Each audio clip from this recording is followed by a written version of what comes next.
Welcome back, my faithful viewers.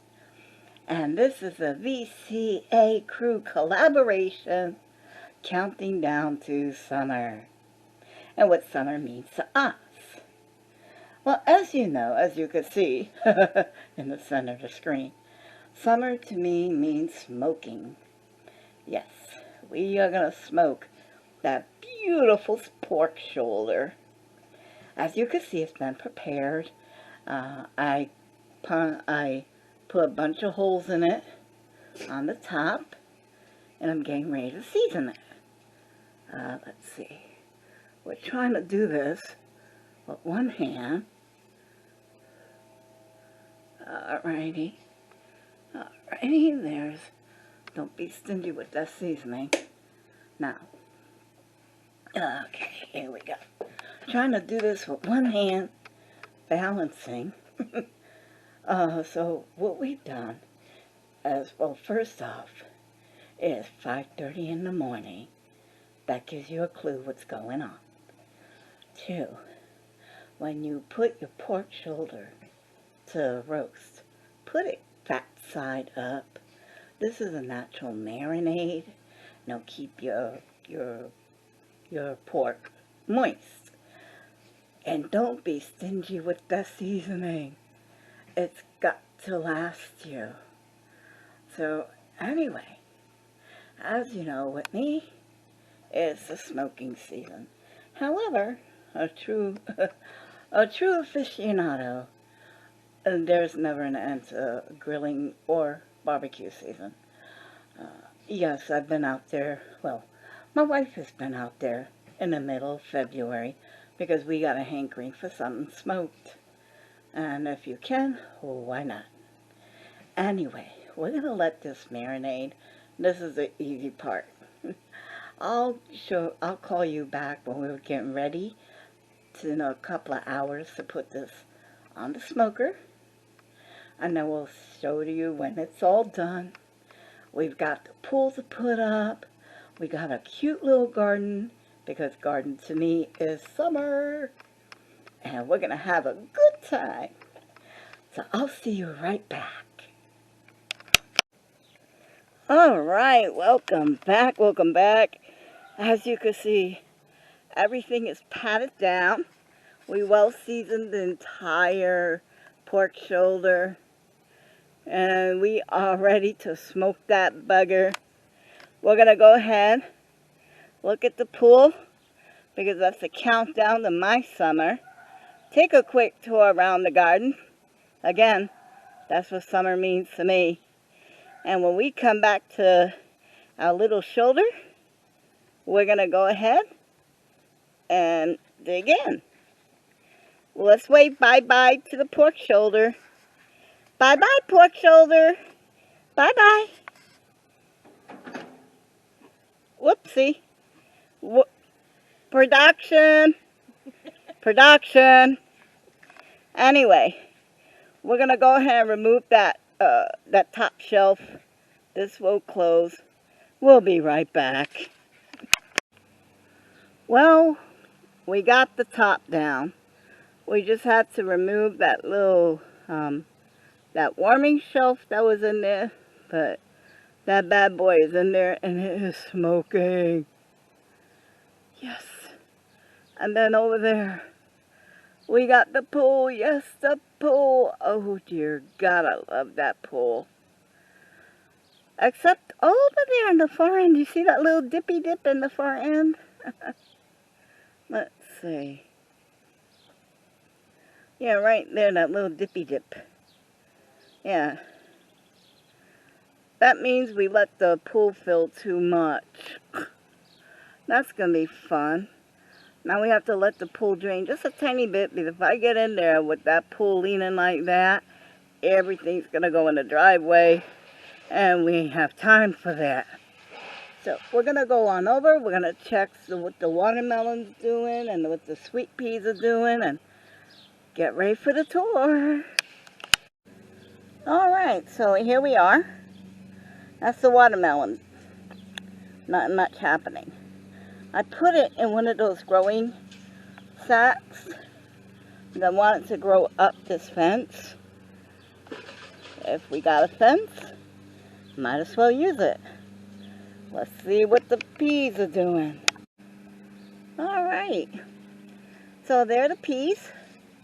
They are taking off like no tomorrow. Another good thing about planting this way is you don't have to worry about pulling weeds. Everything in that basket, I know I put it there. And again, it has its own spot. Let's go see what's going on the other side of the house.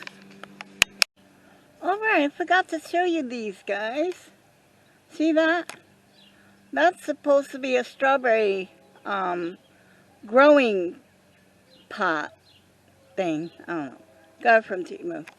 However, if you notice, I planted garlic in there instead. And it's coming up. Oh my God. Can you see those little spears? Let me see if I can. That's as close as we're getting, guys. But yeah, we got garlic. So we got watermelon, we got peas, and we got garlic on that side of the house. So let's go. Now we're going to go over to the other side of the house. Good growing garlic. Alright, so here we are. Can I get the peonies? Yep. Peonies doing fabulous. The Romes, I think I need to replant the Roma tomatoes. Doesn't look like anything's coming up. But the chocolate cherry tomatoes, oh my God, I'm going to have chocolate cherry tomatoes. Look at that little fella right there. And we have a San Marzano. I planted, I think, 4 of them. The potatoes are doing something. See? They're doing something. I'm not sure what they're doing, but they're doing something. And I think the carrots are trying to do something. I'm not sure. We haven't figured it out yet. But, again, I don't have to weed. And I know everything in those baskets I put in there. Let's go see what the frames are doing. Alrighty, so here we are. This is garden frame number 1. We're gonna zoom on in because I'm not sure if you can see it, but the onions are coming up. Again, I can see it, but I'm not sure if the camera's picking it up. Now, let me back out. Back out. Now, let me see if I can't get in. Along the side here, over here, down here, is all eggplant. I replanted the whole area. I've got 6 plants. Well, I'm hoping someone comes up because I planted 12 altogether. So let someone come up. Then we go over here. And I don't know if you could see that. Let me change hands. Alrighty. Now, we've got an heirloom tomato. There's one back there and there's one over here. And the forks is so when the bunnies jump into my garden, it pokes them and they get back out. And that over there is a cabbage. I got 1 cabbage plant. I planted 6 of those too. Only 1 came up. Which I guess is for the better. Because if I understand those things can get huge. I got the Dutch flathead. Or something with Dutch and flat and head in it. But I heard those get huge. So we're about to find out.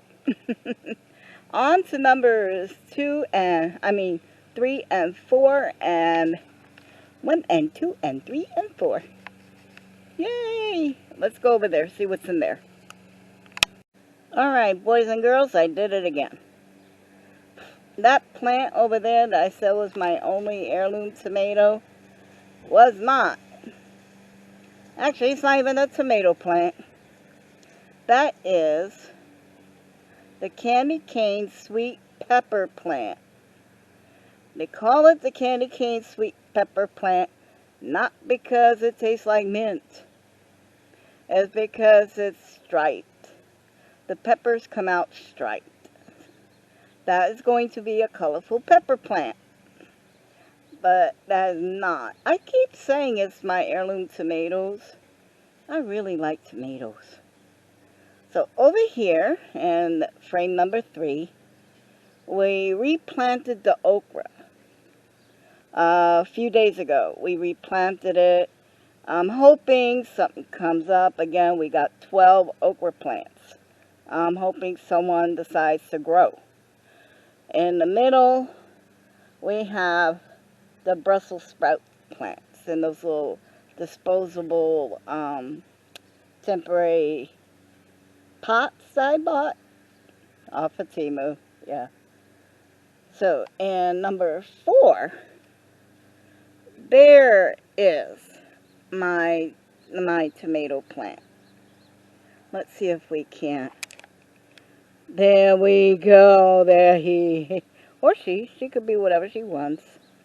They. That is going to be my heirloom tomato plants. And the reason why I like heirloom tomatoes, I tell you, early morning is a bunch of little buggies doing their job. But anyway, I like the different colors, the different varieties.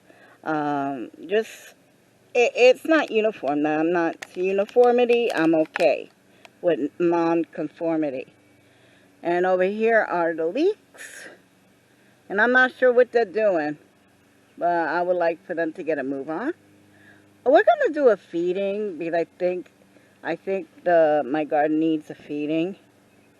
So let's go over to frames 5 and 6 because we got 3 sister frames I need to tell you about. Alrighty. So frame number 5 is straight up just spinach. Now this is a test also. I'm trying out what's called seed tapes, where you get a strip of paper. Literally it's a strip of paper, maybe a ½ inch in width, 15 feet long. You cut it to your specs, you lay it down on the ground, you cover it with dirt. It's done.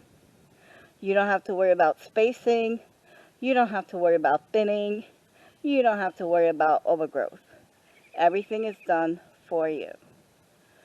So if you're one of those that don't want to deal with the little itty bitty seeds, especially tiny seeds like carrots or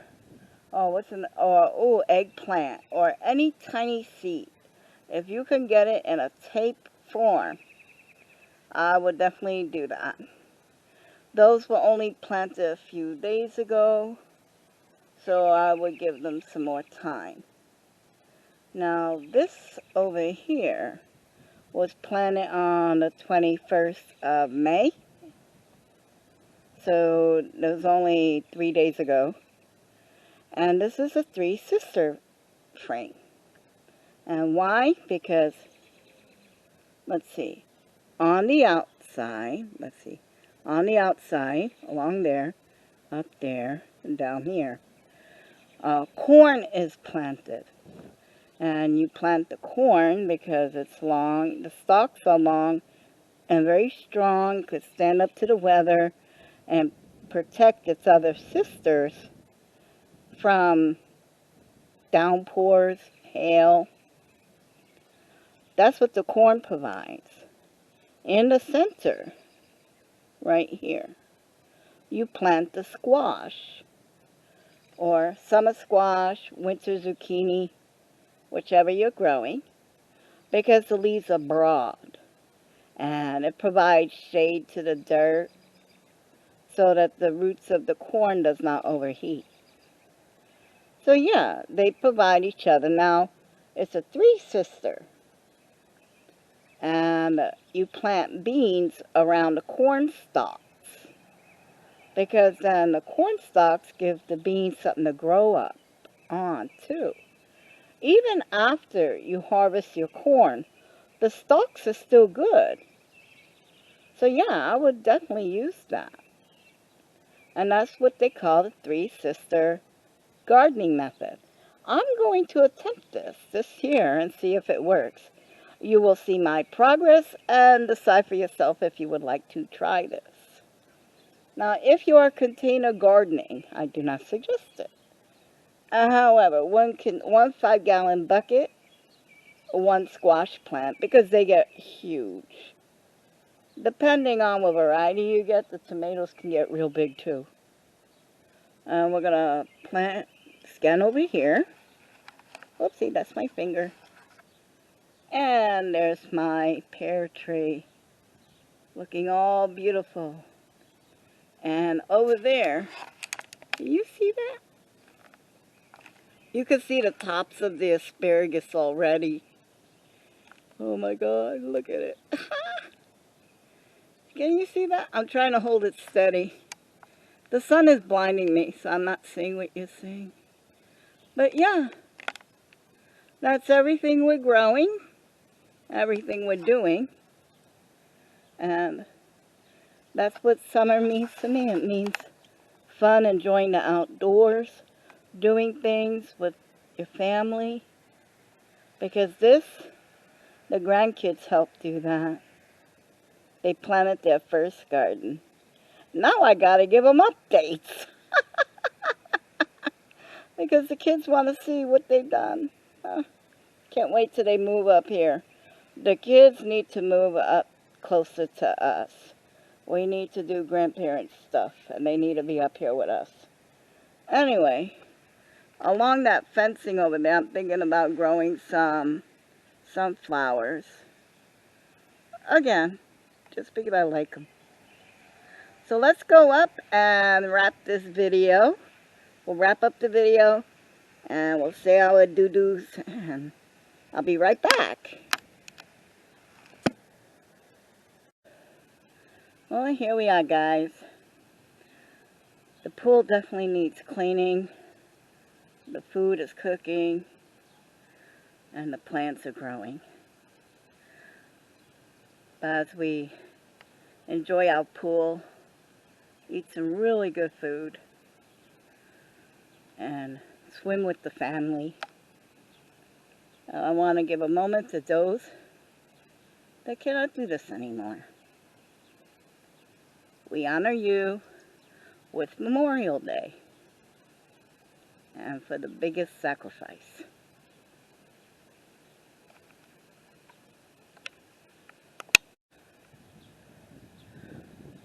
We're going to hope for the best. We're going to prepare for the worst, guys. But I guarantee you, kids, we're all going to end up somewhere in the middle.